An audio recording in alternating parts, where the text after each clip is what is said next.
Welcome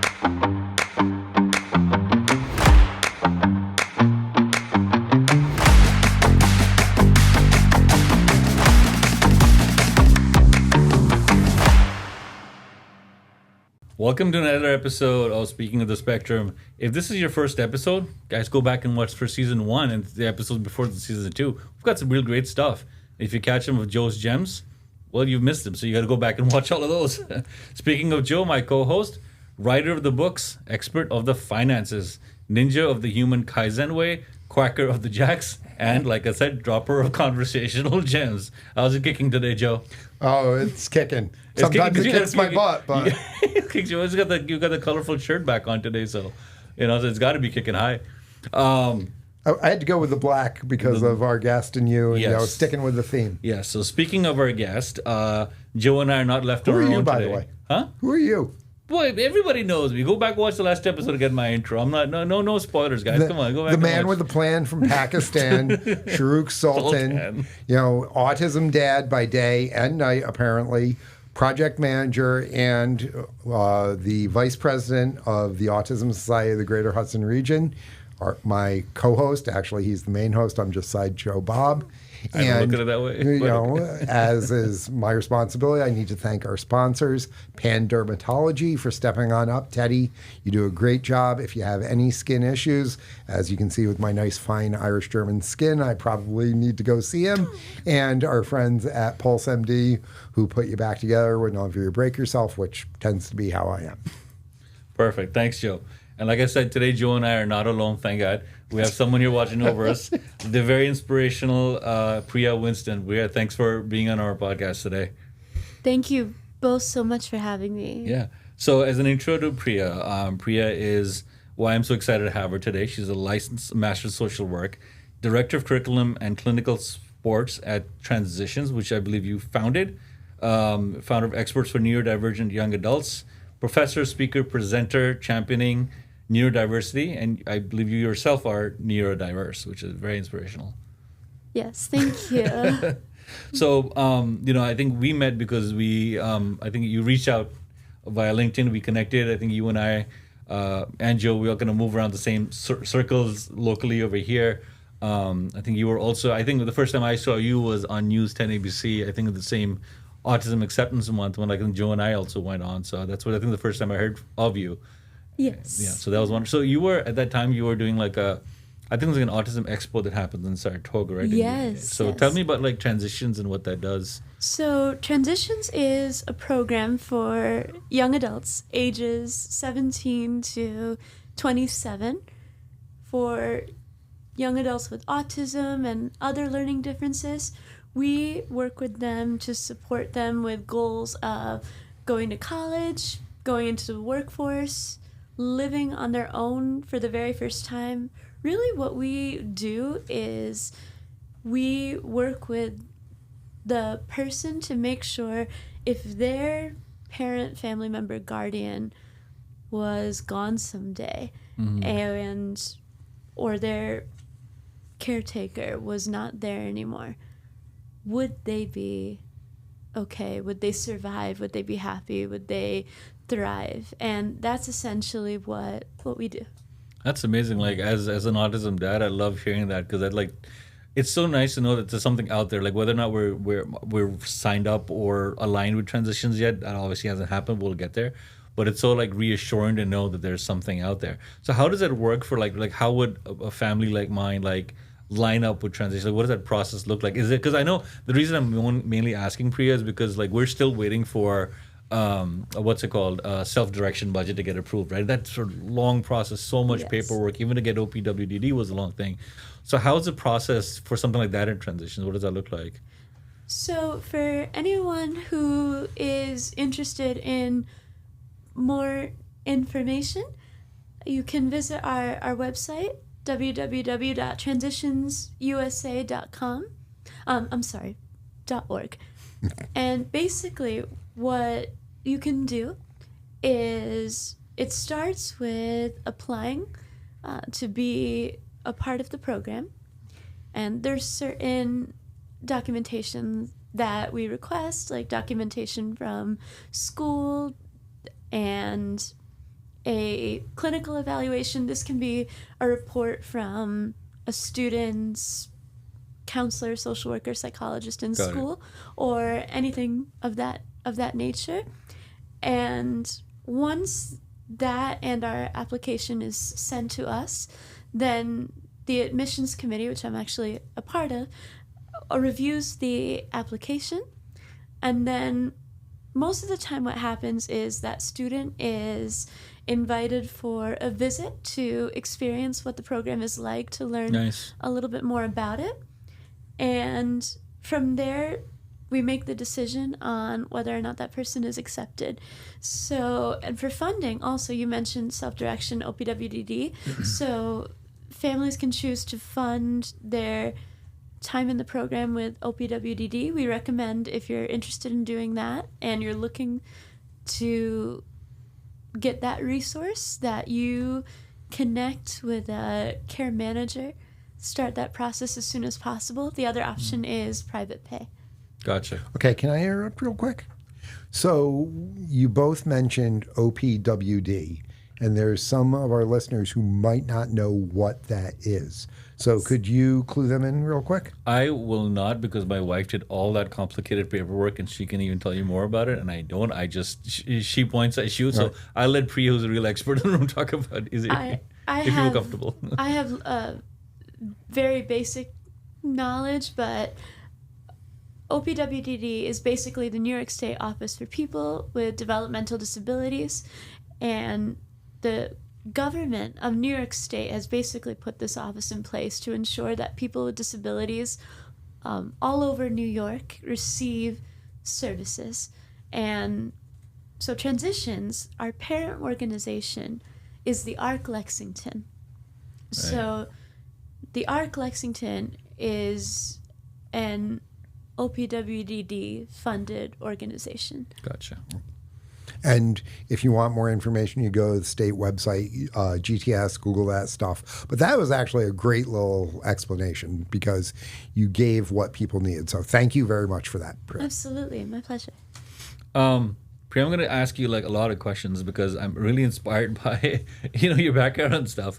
Like, with your own sort of, I always like to ask our guests about their origin story, right? Like what propelled you to get to where you are today?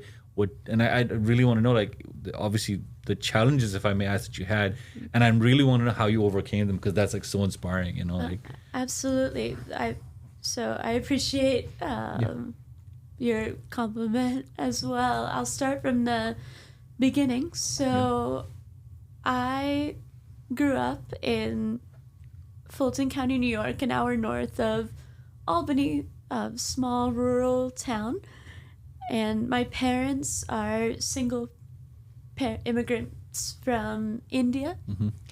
And, growing up, I always knew that I was different, but I didn't have a real explanation for it. Mm-hmm. And I think I learned to be okay with it because my parents taught me that. Mm-hmm. And I was fortunate, getting to meet people, all walks of life, all backgrounds, all places, getting opportunities to travel a little bit. Mm-hmm. That helped me to learn that there's all different types of people out there. So that helped me be okay with being different. So fast forward to age 14, we get in school. This is in the early 2000s. I'll out my age a little bit.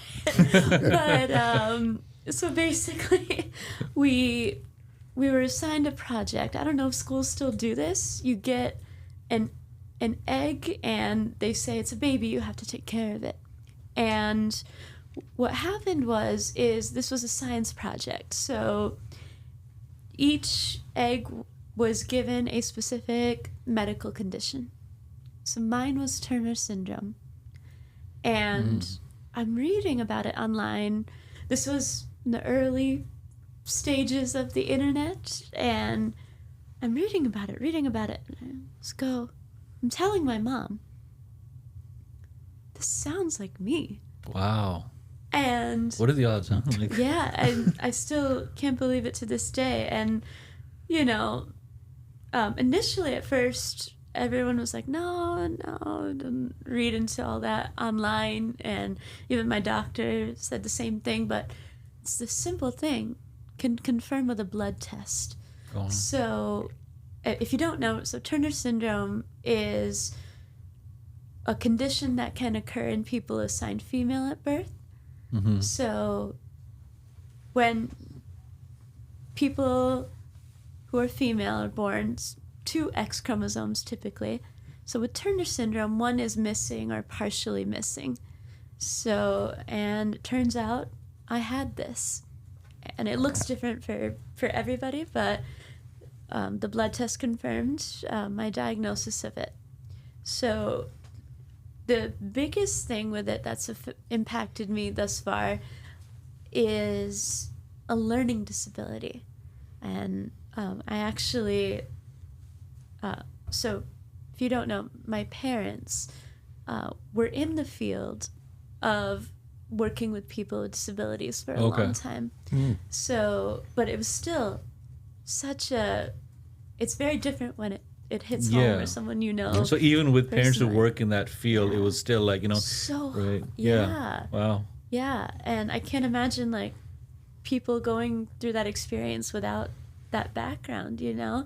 Yeah. And, you know, my mom was able to connect me with the leading expert psychologist at that time on, it's called nonverbal learning disability. Basically, he said it's not autism, but it's extremely similar. Mm-hmm. So I found that simple changes. So I struggled in school, in elementary, struggled with making friends, connecting with people, talking to people, basic things independently, doing things independently. But now that we had this information, Yeah.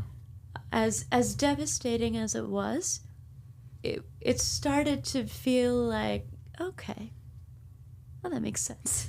Yeah. And so my mom, if you've met my mom, she's a strong and fierce person, and particularly a strong and fierce advocate for me. Mm-hmm. So she advocated for support and just a few accommodations in school once I got to high school. So one of them was extended time on test. The other was also tutoring. So there were a few classes that I did receive tutoring in.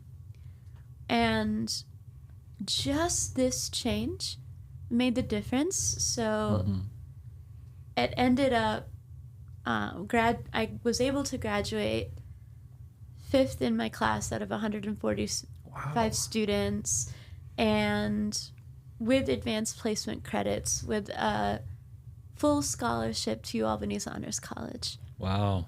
And Just it for wouldn't, that, huh? Like. absolutely. Yeah. But it would not have happened if these little changes, Yeah. my mom advocating for me, asking for help, and now to college, it was similar, but now my mom can't really advocate for me. Yeah. So I had to learn how to do it myself. There was someone particularly at the university at the time who said, anything you need, I'll help you figure it out, and supported me.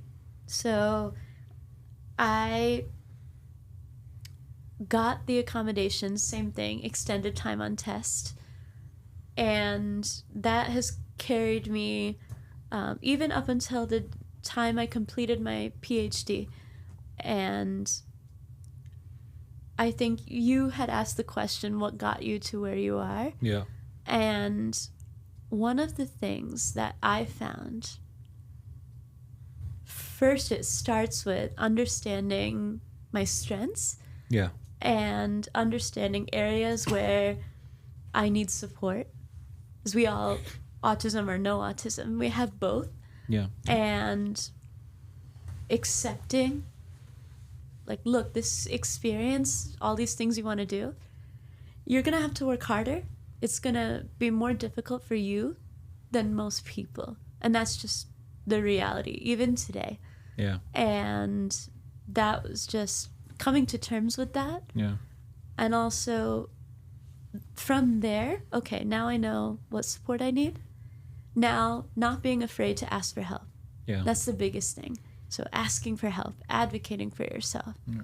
And so now, one of the things I'm really passionate about is teaching students at transitions this process, and training our instructors to teach this process to people. And it was one of the first courses I got to develop in partnership with Virginia Commonwealth University, Dr. Stacy Carr, who later became a dissertation committee person to me. So that, to answer your question, is, I think, the biggest key for, right. And it's not much, me. right? It's just a matter of recognizing it, because like as Priya was talking, all these flashbacks of the first season was coming back to mind, right?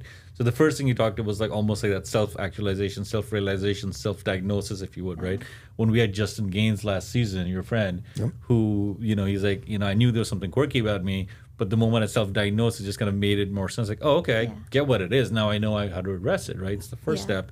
But then we've talked about like overcoming stigma and parents being, instead of falling into that stigma, but being more advocates, right? Yep. Like if your mom didn't do that, if I didn't do that, or my wife didn't do that for my kid, and be more open about it. There's nothing to shy about or be shameful about. There's assets and there's power behind this different ability, right? Yes. This is what you do, what your kids do. You call them superpower, right? You call them mutant abilities, right? And then the third thing you said, Priya, which took me back to when we had Dr. Ludmila Praslova on. She released her book, The Canary Code, and she talked about a little bit differently from what your approach is. When hers was more about neurodiversity in the workplace, right? Yours is more about neurodiversity in college, even before that, right?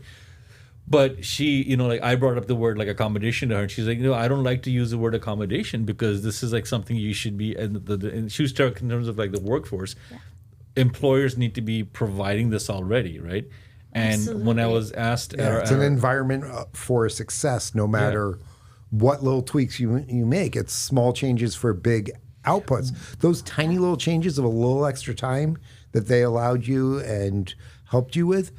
And, that's resulting in PhDs and businesses and impacting hundreds, if not thousands of individuals. 100%. So those tiny little changes for massive differential outputs. But like, that's my thing too, right? Like I was asked once, like, what does a perfect world look like for you for an autistic person? And I was like, it's like, as a parent, like if I can see like a handicap ramp everywhere I go, right? Then there needs to be the equivalent, the neurodiverse equivalent of that there too. If I'm going to a restaurant and there's a handicap seating, there's got to be a neurodiverse or something like a special needs person. Sensory friendly seating there too. That's what an ideal work. And like, again, we use the word accommodation, we use handicap, but like, that's it. Like that we were talking about, how do we make this a better community and society? It's like those little things. Just look at that result. It's like sitting right in front of us, guys. Like that's all we need to do. It's like that little bit. Go advocate for your kids. Go accept it yourself, and you'll see those results. So, Joe, does that tie into anything you had for Fact of the Day? Loosely, maybe? Well, not really in terms of a fact for the day, but one of the things you said, this phrase, a strong and fierce advocate.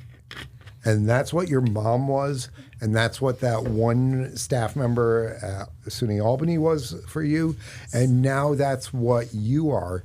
And when my kid was young and we were having like the meetings and working on the EIP or the IEP and all that stuff, we had to fight in a lot of ways. And so that is, I think, the differentiating factor in terms of success, is that our special kids need to have that strong and fierce advocate, like you said, Priya. That is the biggest key to success, having that person who's both shield and sword to fight for them. Yep. And hopefully, to what you were saying about the Canary Code also, hopefully, yes, 100%. Hopefully we'll have a world where one day, I don't think it'll happen anytime soon, one day we won't need those fierce advocates because, to your point, the problem is not the child or the adult employee in a business with autism. In fact, again, the strengths and just the little changes, as you said, can make other kids in that school or that business where they're employed can make the difference and see lots of profits if they can just use their strengths. But the problem is our world, our society, our schools, our workplaces, our colleges, our universities are not set up for this population. Right there. That's exactly That's the thing. It's all cookie cutter. You have to fit in the box. Yes. The person needs to squish in, Yeah. the round peg in the square hole sort of thing. Yes. And when I was talking with the head of the Career Center at RPI, who's one of the leaders of the program to make RPI a more neurodiverse friendly environment, 20+% of the students at Rensselaer Polytechnic self-identify as being on the spectrum. Yeah. And it's a huge number. yeah, it is a small huge number, and Yeah. it's going to get bigger and bigger Yeah. over time. And the environment, little things like in the Career Center, it took, I don't even know if they've got it done yet, but they had to put in work orders and get this stuff to be able to get lighting that they could dim to make it more sensory friendly. And what they were told by PhysFac, Physical Facilities, is, well, if you want that, everybody's going to want that. And the thing is, no, everybody should have that because that's going to make it for an environment where students can do better, staff can do better, professors can do better, everybody can do better. And so we're going to have better impact. And okay, so it costs a few $1,000s to change the existing infrastructure that's 50 plus years old in a lot of ways. But in terms of new buildings, new stuff, new construction, we can design that in. Yeah. And it's going to have energy effects. It's going to have all these other things, but it's going to make it a better environment for every person. And if we can make it better for the weakest person, the person with the most needs, then every single person benefits overall. And as a society, we're better off. That's fascinating. Like, you think of students at RPI, and I don't think most people would necessarily think, oh, there's a large cohort of neurodiverse students there.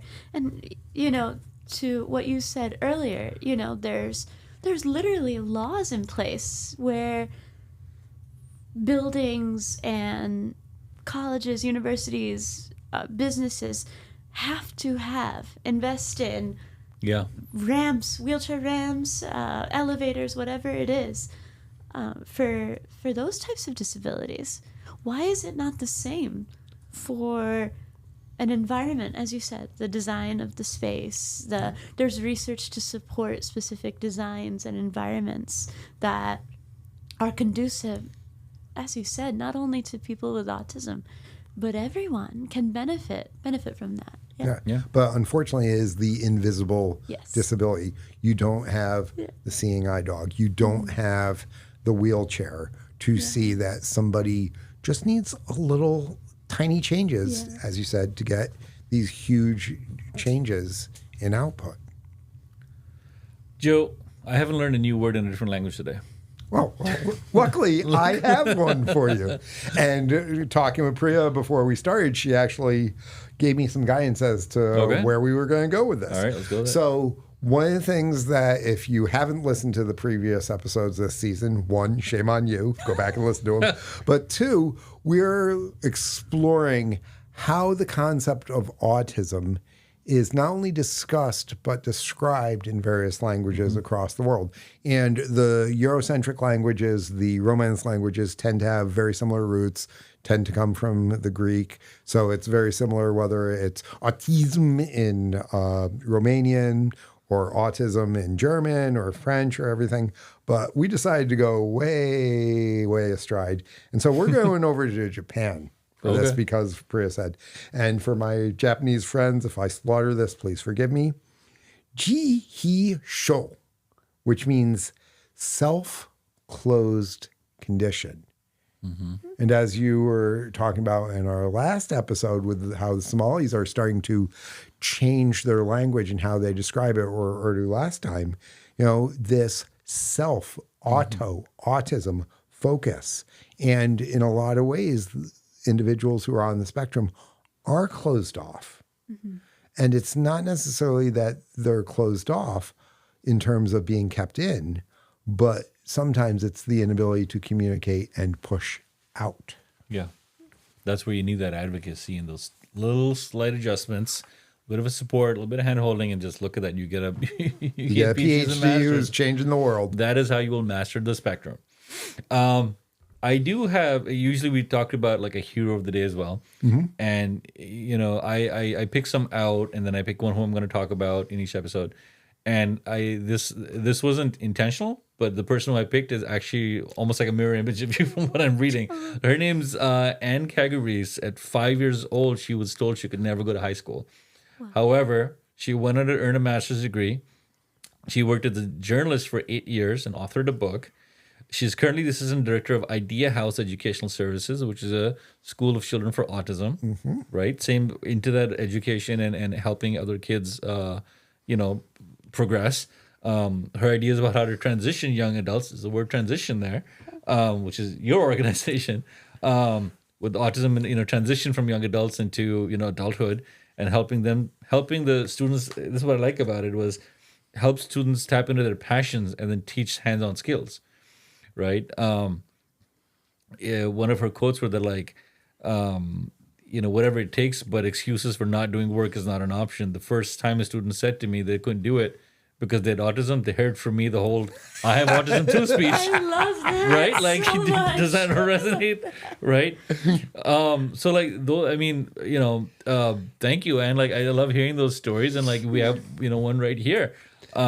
But like, again, I'm pretty selfish for saying, I kind of feel like I said this whole podcast just to make myself feel better as a parent. Like, there's a future for my kid. Okay, I'm seeing this. Maybe Absolutely. It took me to do a whole podcast to meet people like Priya and talk about people like Anne, right? And hear the word is in different languages, right? Yeah. And I really hope for you, for us, for our kids and others out there, right, that we can make the world a better place, right? But Joe, how are we going to get there? The way we're going to get there is by transitioning to a better world, by making sure that everybody is continuing to be speaking of the spectrum. Beautiful. Love it. Catch you all next episode. Bye.